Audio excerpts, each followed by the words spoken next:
Alors, malgré cela, le doute, l'euroscepticisme, vous le savez, a progressé au fil des ans. Bonsoir François Baudonnet.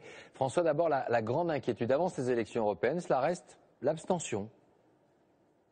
Oui, absolument. Le 25 mai, sur tout le continent, l'abstention devrait battre des records. Sur cette courbe, on voit bien que depuis la première fois qu'on a voté aux européennes, c'était en 1979, l'abstention n'a cessé de monter de manière régulière. Alors pour le scrutin à venir, la France, comme l'Allemagne, devrait se situer aux alentours de 60% d'abstention, alors qu'en Italie, ce taux devrait être de 40%. En revanche, 75% des Polonais ne devraient pas aller voter. Alors les citoyens européens ne se sont donc jamais intéressés aux institutions de Bruxelles, ce n'est pas nouveau. En revanche, ce qu'il est, c'est que ce désintérêt s'est transformé en désamour, parfois même en haine. Le sentiment le plus répandu, c'est que l'Europe de Bruxelles, comme on dit, n'a pas su protéger contre le chômage endémique et qu'elle a imposé ces dernières années une austérité dévastatrice. Alors François, quels sont les pays finalement les plus europhiles ?